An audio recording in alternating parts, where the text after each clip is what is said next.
Une écoute qui permet aujourd'hui de libérer la parole de certains enfants. Direction le Vaucluse, où une petite fille fait beaucoup parler d'elle.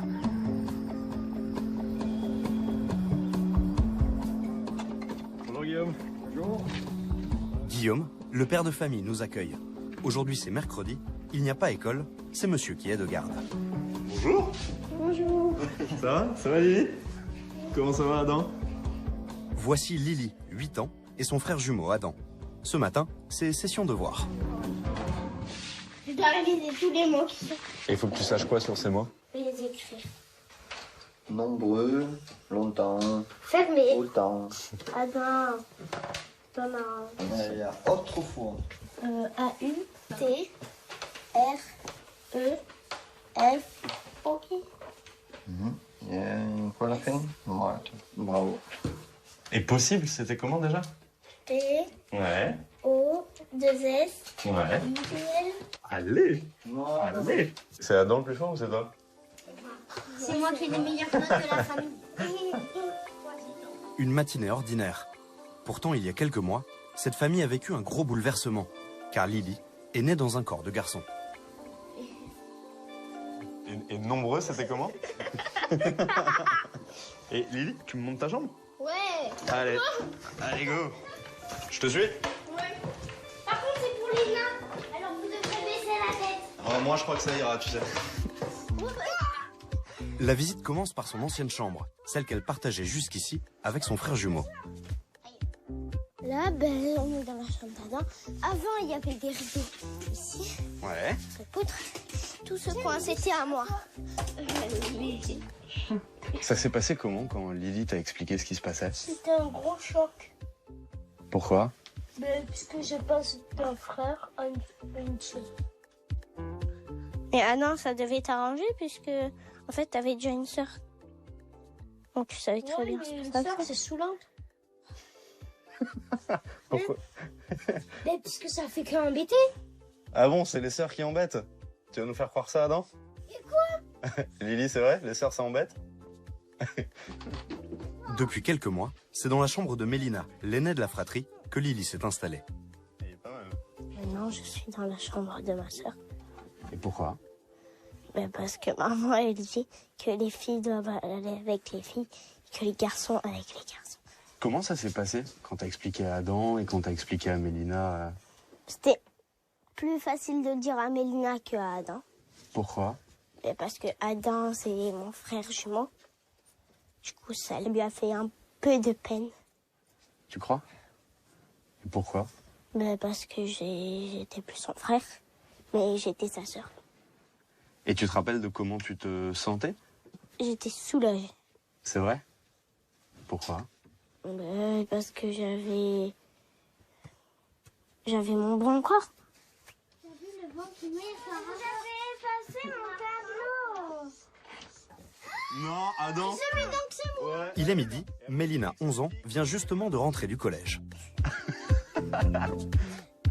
Lily a dû adapter sa garde-robe, alors les deux fillettes partagent aussi leur dressing. Qu'est-ce qu'il y a à toi? Ça, Ouais. ça. C'est laquelle t'as préférée?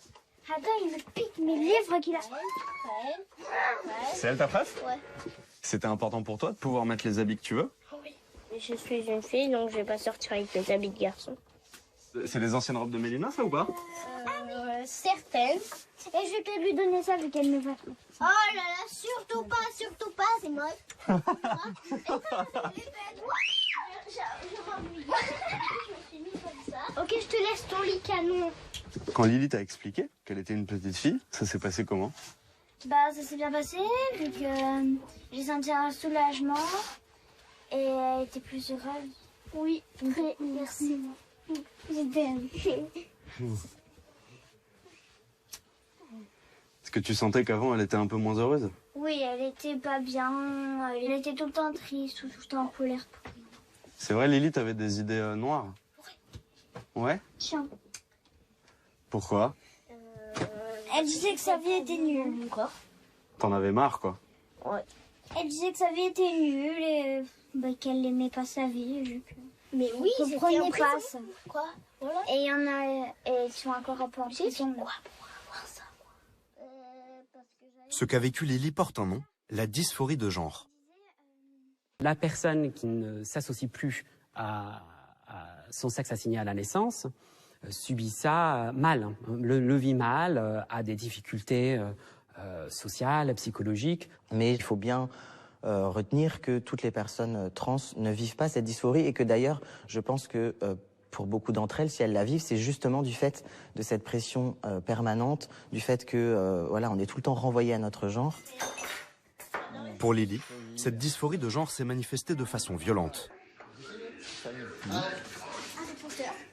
Elle était dans une période de dépression avec des idées carrément suicidaires. Donc, ça fait 2-3 mois qu'elle nous disait, ouais, je te fais un bisou, mais au lendemain, je suis morte, je me serais pendu avec ma ceinture de peignoir, ou des trucs comme ça. Oh là là. C'était très morbide et donc, du coup, toute la nuit, on se levait pour aller voir si elle était toujours, si elle respirait encore. Et vous compreniez pas pourquoi? Et impossible, ouais. On a cherché, c'est poser nous les questions, savoir si c'était à l'école, si c'était d'où ça venait, quoi. Ouais, très déstabilisant d'un enfant de 8 ans, quoi. Ouais. Et puis un soir, elle était repartie sur c'est pas juste, c'est une vie, elle mérite pas d'être vécue, j'en ai marre, je veux plus vivre cette vie. Du coup, ma femme lui a demandé si elle avait une baguette magique, qu'est-ce qu'elle pourrait changer. Donc elle lui a dit mes cheveux, mon prénom et mon pénis. Et dès qu'elle nous l'a révélé, à partir du lendemain, elle est revenue, toute la joie de vivre qui est ressortie, ça fait du bien. Vous, c'est quelque chose que vous connaissiez ou... Non, comme tout le monde, on te parle de transgenre, tu penses à Priscilla folle du désert et des trucs comme ça. Donc, et puis en fait, non, c'est carrément pas ça. Ancien mécanicien reconverti en webmaster, Guillaume s'est retrouvé démuni face à la détresse de sa fille. Quand on lui a demandé pourquoi est-ce qu'elle avait mis autant de temps à nous le dire, elle a dit, je pensais que vous alliez mal le prendre, que vous allez m'abandonner et tout. Donc elle a dit, non, si t'es heureuse, on fera tout pour que ça se passe bien. Désormais à la maison, la petite fille s'appelle Lily et retrouve son insouciance. Allez, go. Direction le parc. Hello. Salut. Sur le chemin, nous retrouvons Christelle, la maman, de retour du travail.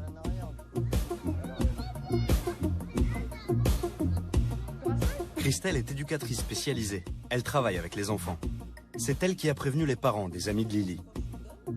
J'ai laissé un message et j'ai dit mon enfant, pour pas spoiler ce que je voulais lui dire, est ami avec le vôtre et j'aimerais aborder avec vous une situation particulière mais sans grande gravité si vous pouvez me contacter. Et quand il m'a appelé, on a parlé il y a un quart d'heure, 20 minutes. Hein, et il m'a dit qu'il n'y avait pas de souci, qu'il allait lui expliquer les choses. Et donc on se dit que c'était facile et on a continué comme ça. Ça vous a fait peur, le regard des autres sur votre enfant? Non. Non, au contraire.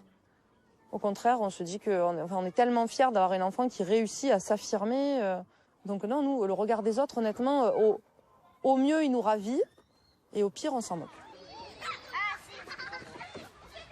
La famille, c'est indispensable, hein, c'est le plus important. C'est-à-dire qu'il faut faire en sorte que ces enfants ne se sentent pas exclus et ne se sentent pas des monstres par rapport à ce qu'ils ressentent. C'est vrai que quand on a un enfant transgenre dans une famille, en fonction de l'ouverture des parents, la capacité à accueillir cet enfant trans, ça va plus ou moins bien se passer, évidemment. Mais clairement, les parents ont beaucoup de pouvoir. Il y a des parents qui disent « mais pour moi c'est comme un deuil, c'est comme si je perdais mon fils ou ma fille ». Et moi je leur dis non, vous perdez peut-être un garçon ou une fille, mais vous avez toujours votre enfant, c'est votre enfant, c'est celui que vous avez porté, aimé depuis toujours, et ça continue d'être cette même personne et cet même être humain qui va exprimer une autre facette de lui-même. Après l'avoir annoncé à sa famille, c'est à ses amis que Lily s'est confiée. Il n'y a pas de sensation. Je leur ai dit, je suis une fille, puis un garçon. Ils l'ont tous bien pris. Et c'est bien, quoi. Et toi, Adam? Moi, je leur ai dit, du coup, que c'était mon frère qui était devenu une fille. Ils ont dit, mais c'est impossible, t'es bête. Et en fait, moi, je leur ai montré Lily. Et ils ont dit, Ok, je te crois. Mais du coup, après, il y en a certains qui comprennent encore pas et qui disent l'ancien nom. Pourquoi est-ce que c'est important qu'on t'appelle Lily? Parce que je suis une fille. Du coup, on va pas m'appeler par un prénom de garçon.